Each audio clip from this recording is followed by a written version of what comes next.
Carolina Panthers. Yo, what's up, guys? Welcome back to the channel. APW Sports signing in, and this is yet another Chicago Bears preview.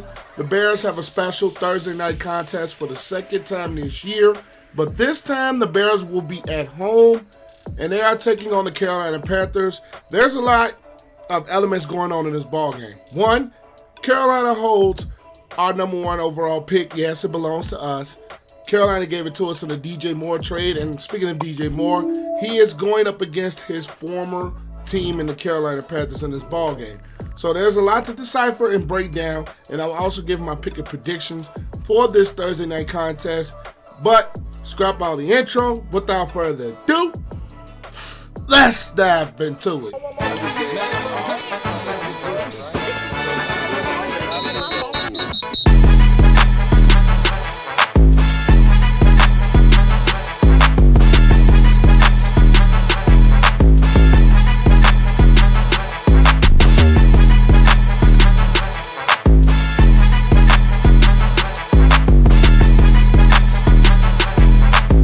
All right, we are going to talk about the Bears offense going up against this Carolina Panthers defense. Now, the Bears coming in this game below average in points per game, ranking 19th at 20 points per game, but they're going up against the second worst defense, the 31st ranked defense in the NFL, the Carolina Panthers. They are giving up 28.3 points a game. And some of the reason that I believe the Panthers are giving up so many points per game is because they have so many injuries. To add to Brian Burns being out for this ball game, you have C.J. Henderson, their corner, out.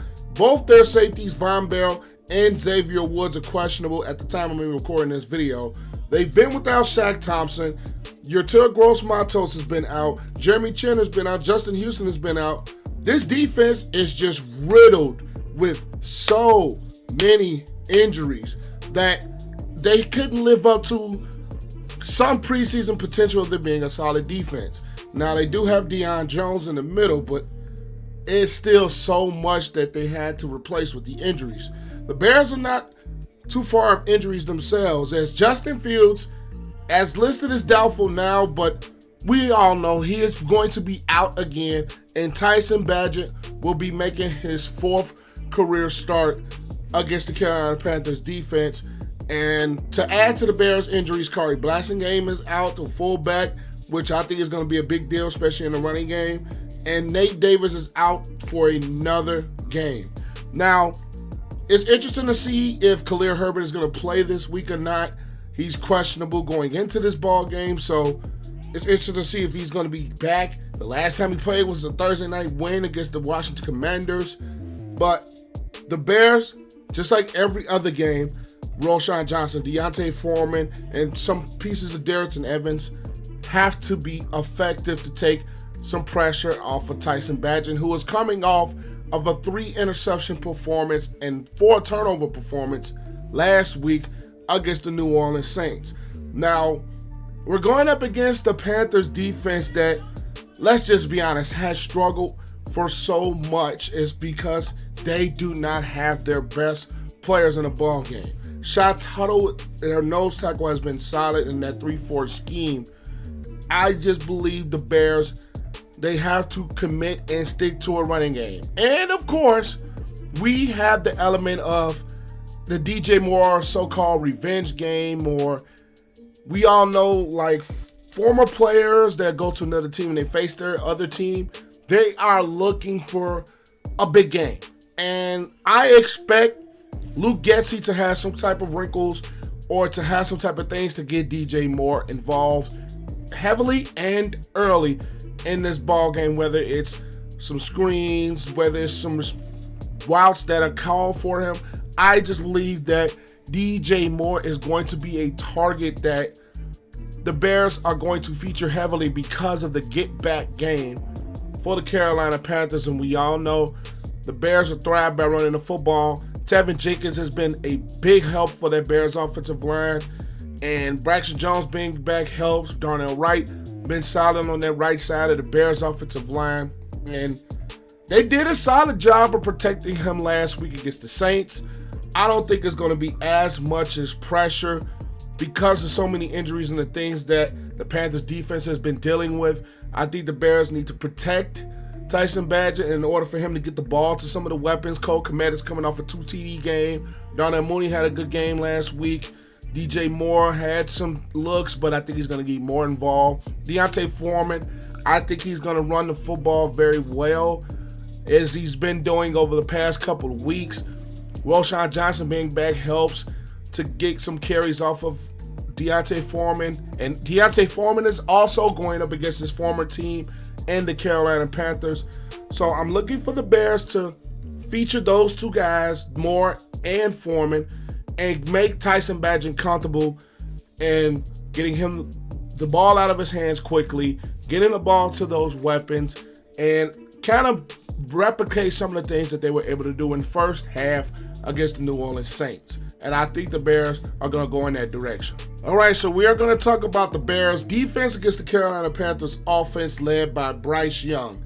Bryce Young, I've always thought that he's going to take some time to develop, and it looks like he's doing that, but I still think he's getting better and better by game. And he's going up against the Bears defense that's going to be without Tremaine, Edmunds, and is going to be without Terrell Smith for this ball game again. Now, we've seen Montez Sweat have an impact on this Bears defense. And we've seen the Bears be a whole lot better against the run, as the Bears are 28th defensively versus the Panthers, who are 26th offensively, with the Bears giving up 26 points per game and the Panthers scoring only 17 points per game. Now, the reason I think the Panthers have not been as productive on offense, they've dealt with Bryce Young, had some injuries early on in the year. They have not been able to get the running game going with Miles Sanders and Herbert like they really wanted to go. Adam Thielen has been a bit of a resurgence, but they're also without two of their targets, DJ Chark, who's doubtful for this game and is probably not going to play, and Laviska Shenault Jr., who's also out for this ball game. So with the Panthers team that's already not as talented, they're going to be without two key weapons to help Bryce Young in his ball game, as the Bears are almost a fully healthy defense outside of Edmunds and Smith. Now, I like the things that Sanborn and Edwards were able to do last week from the linebacker position as far as keying and reading in the pass game. And the Bears, the pass defense was actually solid against New Orleans last week. I'm interested to see how they're going to use Jalen Johnson. They're going to use Khalil Gordon in the nickel in this type of a ball game when you don't have that real true number one wide receiver, probably outside of Adam Thielen. And the Bears in the running game with Billings has been really good for them. Yannick Ngakoue, I would like to see more from him.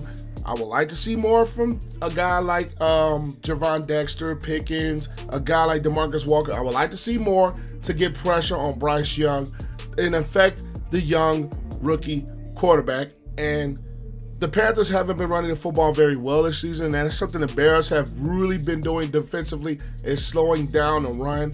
And if you make this Panthers team one-dimensional, I think the Bears defense will be sitting pretty if they can do such things as in really protecting themselves against the pass, with the pass rush, getting home. That's something that I believe that they have to do in a ball game like this. Affect Bryce Young so much mentally. They have to slow down the running game, which I think Bryce Young is a quarterback that kind of feeds off of a running game being successful. So I think the key for the Bears to slow down this Panthers offense and get them out of the end zone is to slow down in running game, which I think they are going to come out and run the football a little bit more to take some pressure off of Bryce Young and this offensive line, who hasn't been great for most of the year. So I am looking for those things and those matchups, and how are they going to block a guy like Montez Sweat, who can affect and change the course of a ball game. So with all that said, my pick for this ball game will be, I'm going to roll with the home team in the orange uniforms. I'm going to roll with the Chicago Bears, and I'm going to roll with a score of 24-14. Now, I believe this Bears offense is going to run the football very well against the Panthers defense that has so many injuries. I believe the Bears are going to slow down the running game of the Panthers. I believe they're going to make this Panthers offense one-dimensional, and I believe once they get him into that one-dimensional ball game, I think Bryce Young's going to tend to have some struggles, especially against the Bears defense that has been playing better over late, and the Panthers offense that is kind of devoid of weapons on the offensive side of the ball. So I think the Bears will get back on track or get some type of track and get a win at home on Thursday night primetime for the second time this year, win 24-14, and get a much needed win for their morale. But that's all I've got. Make sure you guys leave this video a like, comment your thoughts of who you think is going to win down below and the score. And as always, make sure you click the sub button and notification bell so you will not miss anything. But I am APWSPORTS signing out. Make sure you guys stay safe. Have a great next Sunday, and I'll catch you guys on the next one. Peace.